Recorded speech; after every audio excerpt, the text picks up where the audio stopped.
I'll be sharing 4 methods to stay more consistent and crush any goals that you have while making it an enjoyable process. You can implement these strategies today to make sure that you don't fall back into the bad habits keeping you from reaching your milestones. So without further ado, let's get into it. Number 1, setting yourself up for success. As you know, it's impossible to have control over every little thing in your day, but you can design your environment. Your environment is anything that can either help or hinder your progress. So, to jumpstart your consistency by a huge 40%, I'll show you the correct way to create an actionable plan. This routine was proven in a study in which researchers took 248 volunteers. These volunteers were split up into 3 groups. The first was told to track how often they worked out.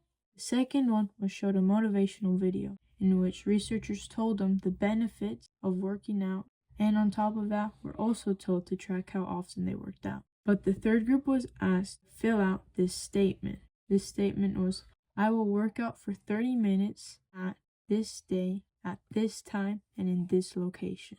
The previous 2 groups were less than 40% successful, but in the third group, 91% exercised at least once a week. That boosted their success rate for more than double than the first 2 groups. So I want you to jumpstart your progress by filling out the same statement. I will exercise for 30 minutes at this day, this time, and in this location. So grab a piece of paper and write it down. For me, this looked like, I will exercise for 30 minutes on Monday through Saturday at 5:20 in the morning inside my garage. I want it to be something that you will actually stick with, so don't pick a time or location or a day where you will be interrupted. Specify it so it will be somewhere where it's easier to get started, so think ahead. Once you write it down, I want you to hang this up in your bathroom mirror so you can see it every day. If the bathroom doesn't work for you, then hang it up on the fridge, just somewhere where you will see it every day without fail. That way it serves as a constant reminder to the commitment you've made to yourself. But even if you do this, you'll never be consistent if you don't have the right mindset. Have you ever heard how people say, I want to get shredded abs in 90 days, or I just want to get lean for the summer? The problem isn't that they want to get a better physique, but rather what happens when they achieve that goal. With the statement that you just filled out, you'll be following an accurate, actionable routine. But if the reason why you're doing it will only last 90 days, what then?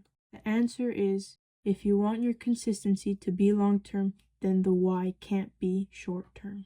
In Atomic Habits, it explained how a lot of people don't know what to start or what it is. So start with the results you want to get. Maybe it is, for example, getting a 6-pack ab or learning to bench press 225. Start from there and work backward. What kind of person would I have to become in order to get those results? For getting those 6-pack abs, then it'll probably be something like a healthy person, an active person, a person who tracks their calorie intake. But it's along those lines, something that you want to become and pursue, that is your identity. So how can you implement this principle? It's a lot simpler than you think. The statement that you just wrote down, the I will at this day, at this time, and in this location, I want you to write a little bullet point under it and write down your why. Why do you want to stay consistent? Why do you want to follow this routine? That's what I want you to write down.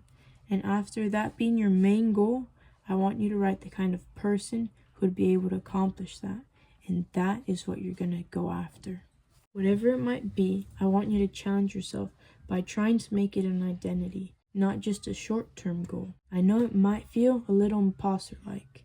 I know for me, when I started out, I wanted to be a calisthenic athlete. And saying that to myself, it felt strange and unusual. But the more that I kept with my workouts, the more the evidence accumulated for the identity I was trying to prove to myself was true. And then I started to believe it. And then when days were hard to get up in the morning at 5 a.m., identity was what pulled me through.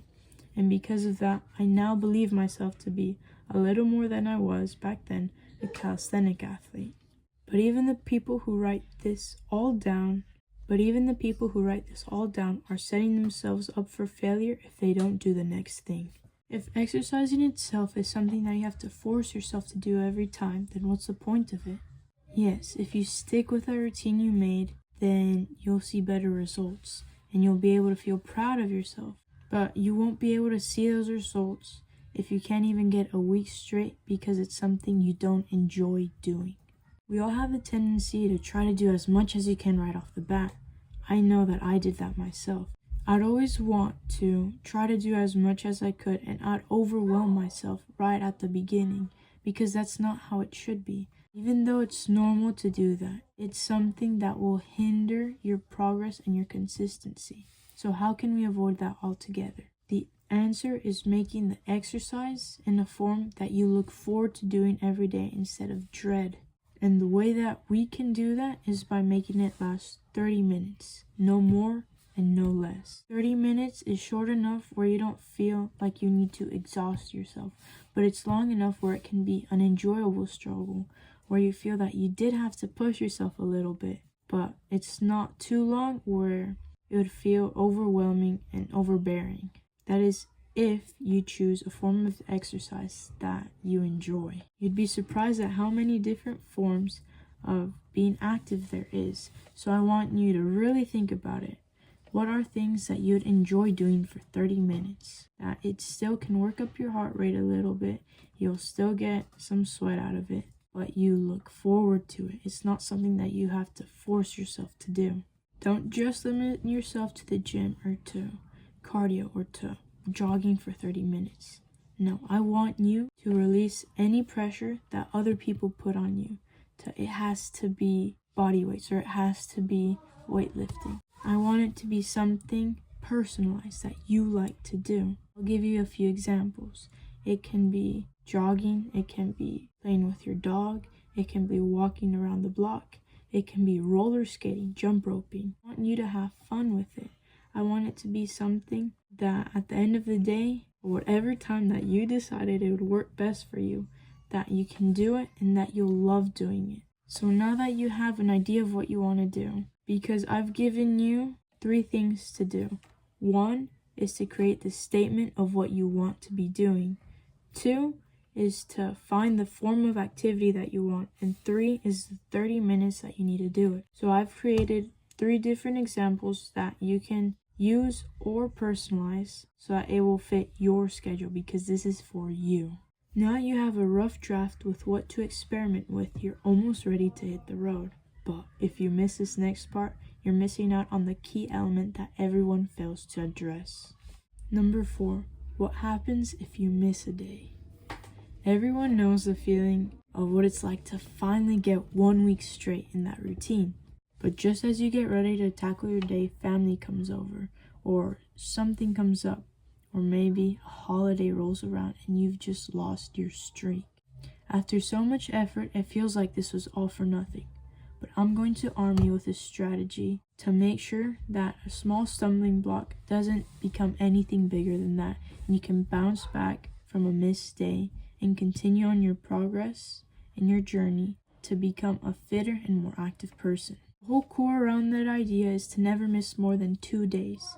The day that you miss your workout or the day that you just weren't able to, I want you to sit down and write the statement again. I will exercise for 30 minutes at this time, on this day, and at this location. I want you to write a little bullet next to it saying, I will reward myself with this when I complete it. Then I want you to write the reward for completing 3 days in a row, 5 days in a row, 10 days in a row, and then 20 days in a row. That way you have something to look forward to that makes you want to keep coming back instead of dreading another mistake, because you're going to have things that you will actually do. Yes, it's not something that you can skip. It's something that you'll look forward to doing because you'll get a reward at the end of it. This strategy is what I call the reward system. Like I said, it creates a pull energy to it, so it's not something that pushes you back because you don't want to do it. It grabs you forward and pulls you because it's something that you want to accomplish and something that you want to obtain. Now you have these 4 proven and tested methods. Get out there and start putting them into practice. If you like this video, like and subscribe so you don't miss the next one. Leave any questions that you had in the comments below and any video ideas you'd like me to create. Remember, this is your life, so don't live it for anyone but yourself. I'll see you in the next one.